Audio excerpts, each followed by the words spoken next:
हरे कृष्णा। हम लोग जप यज्ञ भगवान की महिमा का विस्तृत वर्णन नामक पुस्तक से चर्चा कर रहे हैं। हम इसके पहले भाग हरिनाम का महात्म्य के तीसरे अध्याय श्रीमद् भागवतम में नाम महिमा से चर्चा कर रहे हैं। पिछले कल जहां तक हमने पढ़ा उससे आगे की चर्चा इस प्रकार से।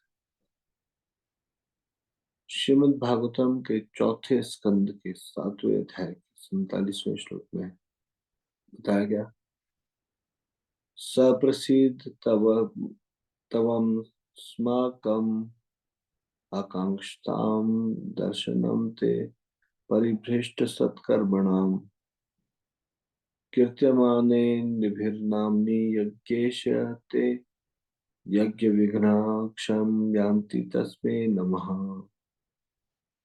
हे भगवान, हम आपके दर्शन के लिए प्रतीक्षारत थे, क्योंकि हम वैदिक अनुष्ठानों के अनुसार यज्ञ करने में असमर्थ रहे हैं। अतः हम आपसे प्रार्थना करते हैं कि आप हम पर प्रसन्न हो। आपके पवित्र नाम कीर्तन मात्र से समस्त बाधाएं दूर हो जाती हैं। हम आपके समक्ष आपको सादर नमस्कार करते हैं। श्रीमद् भागवतम के 5वें स्कंद के पहले अध्याय के 35वें श्लोक में बताया गया, नैव विध पुरस्कार उरुक्रमस्य पुंसाम तंघ्रि रजसा जित षड गुणानाम चित्रः विदुर्विगतः सकृदाददीत यन्नामधेय मधुना सजहाति बंधन। हे राजन, जिस भक्त ने भगवान के चरणार बिंदु की धूलि में शरण ली है, वह षड विकारों अर्थात भूख, प्यास, शोक, मोह, जरा तथा मृत्यु के प्रभाव तथा मन समेत 6 इंद्रियों को जीत सकता है। किंतु भगवान के शुद्ध भक्त के लिए यह कोई आश्चर्यजनक बात नहीं, क्योंकि चारों वर्णों से बाहर का व्यक्ति अर्थात अस्पृश्य व्यक्ति भी भगवान के नाम का एक बार उच्चारण कर लेने मात्र से भौतिक बंधनों से तुरंत छूट जाता है। ये नाम की महिमा बताई जा रही है श्रीमद् भागवतम में। तो सभी स्कंदों से एक एक श्लोक इसमें लिया गया। तो 5वें स्कंद के बाद 6वें स्कंद में हालांकि नाम महिमा के विषय में काफी सारे श्लोक हैं, लेकिन ये कुछ चुने हुए श्लोक हैं। ये 6वें स्कंद के दूसरे अध्याय का 11वें श्लोक में बताया गया, न निष्कृते रुदितैर ब्रह्मवादिभिस्तथा विशुद्धत्वा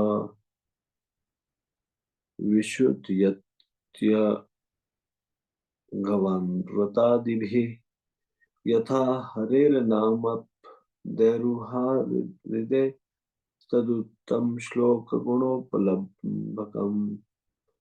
वैदिक कर्म कांडों का पालन करने अथवा प्रायश्चित करने से पापी लोग उस तरह से शुद्ध नहीं हो पाते जिस तरह एक बार भगवान हरि के पवित्र नाम का कीर्तन करने से शुद्ध बनते हैं। यद्यपि अनुष्ठानिक प्रायश्चित मनुष्य को पाप फलों से मुक्त कर सकता है, किंतु यह भक्ति को जागृत नहीं करता। जिस तरह परम भगवान के नाम का कीर्तन मनुष्य को भगवान के यश, गुण, लक्षण, लीलाओं तथा साज सामग्री का स्मरण कराता है। 6वें स्कंद के तीसरे अध्याय का 22वां श्लोक,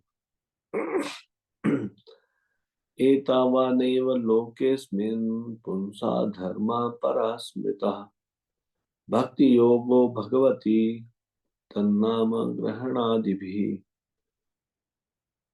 भगवान के नाम के कीर्तन से प्रारंभ होने वाली भक्ति ही मानव समाज में जीव के लिए परम धार्मिक सिद्धांत है। 7वां अध्याय 7वां स्कंद 5वां अध्याय 23वां श्लोक, इसमें प्रहलाद जी द्वारा नवधा भक्ति का वर्णन है। इसमें बताया गया, श्रवणम कीर्तनम विष्णु स्मरणं पादसेवनम् अर्चनं वंदनम दास्यम साख्यम आत्मनिवेदनम। प्रहलाद महाराज ने कहा, भगवान विष्णु के दिव्य पवित्र नाम रूप साज समान तथा लीलाओं के विषय में सुनना तथा कीर्तन करना, उनका स्मरण करना, भगवान के चरण कमलों की सेवा करना, षोडशोपचार विधि द्वारा भगवान को सर्वश्रेष्ठ मित्र के रूप में मानना तथा उन्हें अपना सर्वस्व न्यौछावर करना, अर्थात मनसा वाचा कर्मणा उनकी सेवा करना, शुद्ध भक्ति की ये 9 विधियां स्वीकार की गई है। फिर अष्टम स्कंद होता जा रहा है। मंत्र तंत्र छिंद्र देश कालारह वस्तुतः सर्वं करोति निश्चिद्रम अनुसंकीर्तनम तवा। मंत्रों के उच्चारण तथा कर्मकांड के पालन में त्रुटियां हो सकती है। देश काल व्यक्ति तथा सामग्री के विषय में भी कमियां रह सकती है, किंतु हे भगवान, यदि आपके पवित्र नाम का कीर्तन किया जाए तो हर वस्तु दोष रहित बन जाती है। यन्नाम श्रुति मात्रेण पुमान् भवति निर्मलः तस्य तीर्थ पदम किं वा दासा नाम अवशिष्यते। श्रीमद् भागवतम के स्कंद के 5वें अध्याय का 16वां श्लोक। भगवान के दासों के लिए क्या असंभव है। भगवान का पवित्र नाम सुनने मात्र से ही मनुष्य शुद्ध हो जाता है। 10वां स्कंद 34वां अध्याय 17वां श्लोक। यन्नाम गृहण अखिलान् श्रोत्रेणात्मानमेव च सद्यः पुनाति किं भूयस् तस्य स्पृष्टस्पदाहिते।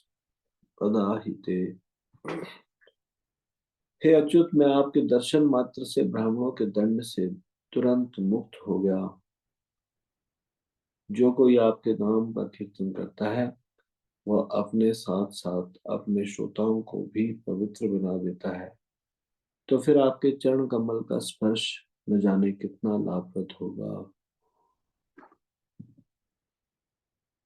तो हम इसको यहीं तक आज यहीं तक चर्चा करेंगे। इससे आगे की चर्चा हम कल करेंगे।